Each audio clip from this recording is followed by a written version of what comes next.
तर बघा, घरात गोमूत्र का शिंपडलं पाहिजे किंवा गोमूत्र शिंपडल्याने आपल्या घरामध्ये काय काय आपल्याला फायदे होणार आहेत, नक्कीच आपल्या अडचणी निघून जातात का, किंवा घरातील वास्तुदोष मिटवण्यासाठी रोज घरात गोमूत्र शिंपडावे, गोमूत्र पूर्ण घरात शिंपडल्याने त्रास कमी होतो, गोमूत्र शिंपडल्याने नेमकी काय घडतं तेच आपण आजच्या ब्लॉगमध्ये बघणार आहोत. हॅलो, नमस्कार. मी गायत्री पाटील तुमच्या सर्वांचे अगदी मनापासून स्वागत करते आपल्या युट्यूब चॅनलवर. सर्वांना श्री स्वामी समर्थ. त्याचबरोबर घरामध्ये गोमूत्र का शिंपडलं गेलं पाहिजे, गोमूत्र शिंपडल्याने नक्की काय होतं, तर बघा, बऱ्याचदा आपल्या हिंदू संस्कृतीमध्ये गायीला गोमूत्राला अनन्यसाधारण महत्त्वाचं स्थान दिलं गेलेलं आहे. हिंदू धर्मामध्ये गायीला अनन्यसाधारण महत्त्वाचं स्थान दिलं आहे. प्रत्येकाच्या दारी गाय असली पाहिजे असं म्हटलं जातं. का जिथे गाय तिथे वासुदेवाचे पाय असं म्हटलं गेलेलं आहे. गायीला गोमातेला खूप जास्त महत्त्व दिलं गेलेलं आहे. शुभ कार्यामध्ये अशुभ काही घडू नये म्हणून गोमूत्र शिंपडलं जातं आणि आपण गोमूत्राचा वापर करत असतो. बघा, पूजा असेल, लग्न असेल किंवा अन्य कोणत्याही काही कार्यक्रम असेल छोटा मोठा, नेहमीच आपल्याला गुरुजी सांगत असतात का घरामध्ये आधी गोमूत्र शिंपडून घ्या. कुंडलीतील ग्रहांमध्ये काही दोष असतील, वास्तुदोष असेल, तर दर सोमवारी किंवा शुक्रवारी गोमूत्र जे काही आहे ते शिंपडण्यासाठी म्हणजेच एक छान असा सल्ला दिला जातो, मार्गदर्शन दिलं जातं. गुरुवारी, शनिवारी आपण गोमूत्र शिंपडत असतो. प्रत्येक काही गोष्टी असतात ना, त्यामागे काहीतरी तथ्य असतं किंवा एक काहीतरी शास्त्रीय वैज्ञानिक कारण असतं. त्याचबरोबर बऱ्याचदा घरांमध्ये काही समस्या वगैरे असतील तर त्याच्यावर तोडगा काढण्यासाठी, त्याच्यावर उपाय काढण्यासाठी म्हणून आपण गोमूत्र शिंपडण्याचा जो काही असतो तो सल्ला दिला जातो.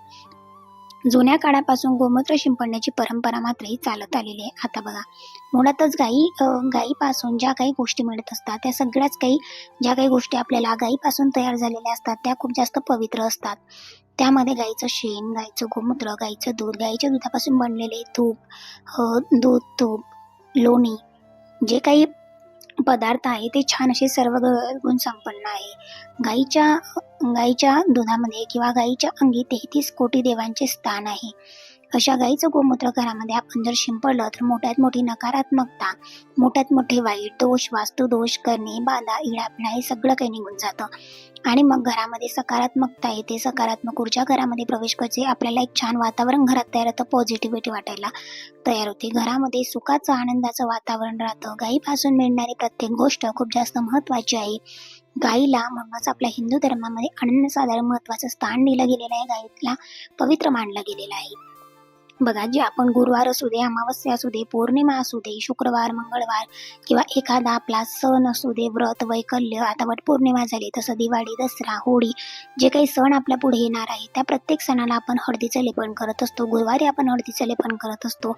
शनिवारी आपण हळदीचं लेपन करत असतो. हळदीचं लेपन करत असताना आपण हळद, त्याच्यामध्ये गोमूत्र, सुरुवातीला स्वच्छ पाण्याने आणि गोमूत्राने आपण म्हणजे उमरटा जो काही आहे त्या स्वच्छ करून घेत असतो. त्याच्यानंतर थोडीशी हळद आणि गोमूत्र मिक्स करून छान असं हळदीचं लेपन करत असतो. त्याचबरोबर पौर्णिमा, अमावस्या किंवा एखाद्या शनिवारी किंवा आठवड्यातून 2 वेळेस जर तुमच्या घरामध्ये वादविवाद, कटकटी असतील, म्हणजे वडिलांचं आणि मुलाचं जमत नसेल, सासू सुनेचं जमत नसेल, तर अशा वेळेस आपण काय करतो तर गोमूत्र आणि जाडं मीठ टाकून अमावस्येला आठवड्यातून 2 वेळा फरशी पुसत असतो. त्याच्यामुळे सुद्धा आपल्या घरातील नकारात्मकता निघून जाते आणि छान अशा पॉझिटिव्ह वाईब्स, पॉझिटिव्ह गोष्टी आपल्या आयुष्यात घडायला सुरुवात होते.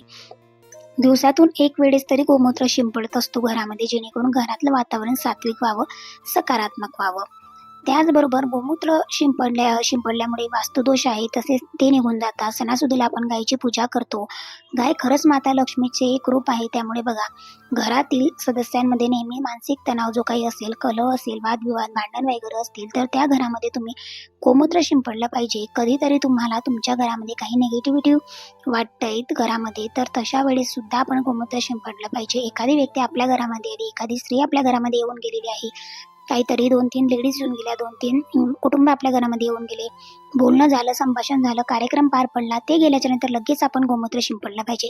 देवांना सुद्धा आपल्या दृष्ट लागते, देवघराला सुद्धा दृष्ट लागू शकते, घराला दृष्ट लागू शकते. नकारात्मकतेचं वातावरण आपल्या घरामध्ये म्हणजे जे काही आहे ते निर्माण होत असतं. म्हणून आपण कोणी आपल्या घरातून बाहेर गेल्या लगेच गोमूत्र शिंपडत असतो. कोणी आपल्या घरामध्ये असो किंवा येवो किंवा नको येवो तरी सुद्धा आपण गोमूत्र शिंपडू शकतो. कारण या गोमूत्रामध्ये नकारात्मकता काढून टाकण्याची जी काही शक्ती आहे ती गोमूत्रामध्ये आहे. त्याचबरोबर तुम्हाला जर असं जाणवत असेल का सकाळ संध्याकाळ त्या घरामध्ये तुम्ही गोमूत्र शिंपडलं पाहिजे, जर तुम्हाला वादविवाद भांडण कटकटी वाटत असतील तर एखादं झाडाचं पान घ्या किंवा अगदी तुम्ही हाताने जरी गोमूत्र शिंपडलं तरी सुद्धा चालेल. बरेचसे लोक गोमूत्र पितात सुद्धा, तर त्यामुळे मोठ्यात मोठे आजार, हे मूत्रविकार जे काही आहे ते मोठ्यात मोठे आजार या गोमूत्राने निघून जातात. गोमूत्र शिंपडण्यासाठी आपल्या दिंडोरी प्राणी सेवा मार्गामध्ये स्वामी समर्थ केंद्रामध्ये जे काही आपल्याला गोमूत्राच्या बॉटल्स मिळतात त्या बॉटल आणून ठेवायच्या आहे. 2-3 बॉटल आणून ठेवायचे आणि ते शिंपडायचं, जेणेकरून किंवा तुमच्या घरी जर गाय असेल, तुमच्या घराजवळ गाय असेल तर ते सुद्धा शुद्ध गोमूत्र तुम्ही शिंपडू शकतात. बघा, जे काही आहे म्हणजे गोमूत्र सुद्धा पिलं जातं, त्याच्याने बरेच मोठ्या मोठ्या आजार जे काही आहे ते निघून जातात, बरे होत असतात. त्यामुळे गोमूत्राचे खूप जास्त फायदे आहेत. गोमूत्र हे घरामध्ये शिंपडलं गेलंच पाहिजे. बघा, आपण बऱ्याच लोकांकडे काही उपाय बघायला जातो, घरामध्ये काही अडचणी दुःख आल्यावर आपण कोणाकडे काही समस्या घेऊन जातो, तर ते आधी करण्यापेक्षा तुम्ही पहिले जरी गोमूत्र शिंपडून घरामध्ये निगेटिव्हिटी बाहेर काढली किंवा दर वेळेस जर तुम्ही दररोज गोमूत्र न चुकता शिंपडलं तर तुमच्या घरामध्ये वादविवाद कटकटी हळूहळू कमी होतील. त्याचबरोबर अमावस्येला फरशी पुसण्याच्या पाण्यात गोमूत्र टाका, हळदीचं लेपन करताना गोमूत्र टाका, निश्चितच तुम्हाला अनुभव आल्याशिवाय राहणार नाही. त्यानंतर बघा, तुम्ही ज्या काही अडचणी दुःख आहेत ना ते कमी नक्कीच व्हायला मदत करते. गोमूत्र शिंपडल्यामुळे घरामध्ये धनधान्याचे आनंदाची कधीही कमी पडत नाही. हे घर नेहमी सुखाने भरलेलं असतं. नियमितपणे घरामध्ये गोमूत्र शिंपडल्याने वास्तुदोष हळूहळू कमी होतात. आता बघा, प्रत्येकाच्या घरामध्ये दोष आहेच. बघा, प्रत्येक घर जे आहे ना ते 100% वास्तुशास्त्राप्रमाणे कधीच नसतं आणि आपल्यासोबत घरामध्ये नकारात्मकता येत असते. आपण जेव्हा घराच्या बाहेर जातो, 4 लोकांना भेटतो, तर काय होतं, आपल्यासोबत पण काहीतरी निगेटिव्हिटी आपण सोबत घेऊन येत असतो. बघा, तुमचे जर स्वतःचे घर असतील, तुम्ही वास्तुशास्त्रानुसार बांधलेलं असेल तर ते घर शास्त्रानुसार असतं. पण आता आमच्यासारखे लोक जर रेंटवर राहत आहेत तर ते घर 100% वास्तुशास्त्र त्याच्यामध्ये नसणारच आहे. म्हटल्यावर ह्या गोष्टी पाळणं खूप जास्त महत्त्वाचं असते. आपण बाहेरून आलो का घरामध्ये निगेटिव्हिटी घेऊन येतो आणि घरामध्ये निगेटिव्हिटी राहायला नको, यासाठी आपण काळजी घेतली पाहिजे. आणि त्यासाठी सगळ्यात महत्त्वाचा उपाय म्हणजे आपण गोमूत्र घरामध्ये वेळोवेळी शिंपडलं पाहिजे. बघा, नेहमी सांगण्याचा एकच टास असतो का अमावस्या, पौर्णिमा, उंबरठ्यावर हळदीचे लेपन करताना गोमूत्रामध्ये हळद मिक्स करत असताना आपण उंबरठ्याला लावतो. का बरं लावतो? गोमूत्र बघा, हे गोमूत्रामुळे जीवन जंतू सुद्धा मारले जातात. गोमूत्र हे मुख्य दरवाजामध्ये इथे आपण शिंपडल्यामुळे, लावल्यामुळे वाईट ऊर्जा आणि जी काही घरामध्ये येत असते ती येत नाही. कुठली व्यक्ती आपल्या घरामध्ये कुठल्या विचाराने येत आहे हे आपण कधीही सांगू शकत नाही. आपली किती पण जवळची असू द्या, लांबची असू द्या, कोणाच्या मनामध्ये आपल्याबद्दल किती चांगला आणि किती वाईट विचार आहे ते जर आपल्याला माहिती नसतील तर अशासाठी आपण गोमूत्र शिंपडत असतो. छोट्या छोट्या गोष्टी या जर तुम्ही केल्या ना तर कोणाची पण वाईट नजरेला, वाईट बांधेला आपण सुद्धा बाहेरचे नकारात्मक जे काही आणत असतो ते सुद्धा निघून जातील. नकारात्मकता घरामध्ये येत असते तर ती वेळोवेळी तिचा नाश होणं, तिचं नकारात्मकता निघून जाणं महत्त्वाचं असतं. कारण काय होतं, अशी नकारात्मकता काढून वाढून घरामध्ये इतकी येते ना का नकारात्मकतेमुळे आपण सुद्धा आजारी पडतो. लहानापासून मोठ्यापर्यंत सगळ्यांचा स्वभाव अतिशय विचित्र बनतो, चिडचिड होते, आजार पण जास्त घुसतं, दवाखान्यामध्ये आपला पैसा जातो, आपल्यालाच कळत नाही की घरामध्ये काय चाललेलं आहे. अतिशय आपलं अगदी मिनिटाला चांगलं चाललेलं असतं आणि दुसऱ्या सेकंदाला मिनिटाला भांडणं व्हायला सुरुवात होते, आवाज होतो. घरामध्ये मोठमोठ्याने आवाज जरी तुमचा वाढला ना तरी माता लक्ष्मी टिकत नाही. आपला आवाज सुद्धा अगदी छान, सुरळीत आणि मृदू असावा, हळू आवाजात बोललं गेलेलं पाहिजे. म्हणून ती निगेटिव्हिटी वेळोवेळी काढली गेली पाहिजे. यासाठी घरामध्ये वेळोवेळी तुम्ही गोमूत्र शिंपडलं गेलं पाहिजे, ज्यामुळे वास्तुदोष, निगेटिव्हिटी कमी होते. गोमूत्राची बाटली तुमच्या घरामध्ये नेहमीच आणून ठेवायला पाहिजे. ती म्हणजे इथे तुम्हाला सांगितलं का आपल्या जवळच केंद्र असतं. स्वामी समर्थांच्या केंद्रामध्ये तुम्हाला ती गोमूत्राची बॉटल मिळून जाईल.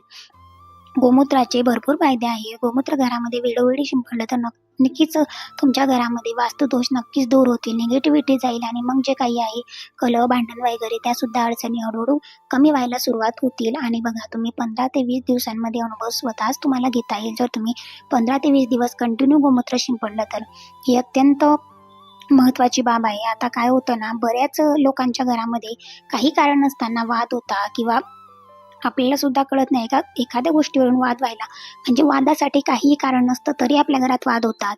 मग ह्या वास्तुदोष असतो ना त्याच्यामुळे आपल्या घरात वाद होतात. म्हटल्यावर वास्तुशास्त्राप्रमाणे तर सगळ्या गोष्टी केल्याच पाहिजे, पण वेळोवेळी घरामध्ये गोमूत्र शिंपडणं, पौर्णिमा अमावस्येला एखाद्या गुरुवारी छान असं हळदीचं लेपन करणं, आठवड्यातून 2 वेळेस किंवा अमावस्येला तरी किमान फरशी पुसण्याच्या पाण्यामध्ये गोमूत्र टाकणं, खडे मीठ टाकणं, हळद टाकायचं, थोडंसं लिंबू पिळायचं आणि त्याच्याने घर पुसायचं. त्याच्यामुळे सुद्धा निगेटिव्हिटी जास्त प्रमाणामध्ये बाहेर पडतं. आताच्या काळामध्ये आपण ह्या गोष्टीमध्ये लक्ष देत नाही आणि बरेचसे आपण बघतो कारण नवीन लग्न झालं, लग्नाला 5-6 महिने होत नाही तोपर्यंत त्यांचा डिव्होर्स होतो किंवा त्यांचं म्हणजे घर तुटतं, संसार तुटतो आणि तो संसार तुम्हाला वाचवायचा असेल तर प्रत्येक स्त्रीने ही काळजी घेतली पाहिजे.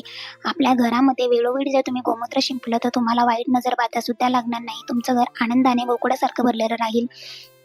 तुम्हाला हॉस्पिटलमध्ये पैसे भरण्याची गरज पडत नाही आणि तेवढ्या कमी पैशांमध्ये आपल्याला जर गोमूत्र मिळतं आहे, तर एका सेकंदाचं काम आपण पूर्ण आयुष्य घालवून खराब करण्यामध्ये का घालवतो आहे? प्रत्येक सणाला उठल्या सकाळी देवपूजा झाल्या तुम्ही गोमूत्र शिंपडलं पाहिजे. पूर्ण घरामध्ये जर तुम्ही गोमूत्र शिंपडलं तर निश्चितच तुम्हाला छान असा जो काही फायदा आहे, अनुभव आहे तो घ्यायला मिळेल. स्वतः तुम्ही अनुभव घेऊन बघा. निश्चितच तुम्ही 8-10 दिवस, 15 दिवस किंवा 1 महिना तरी हा उपाय केलाच पाहिजे.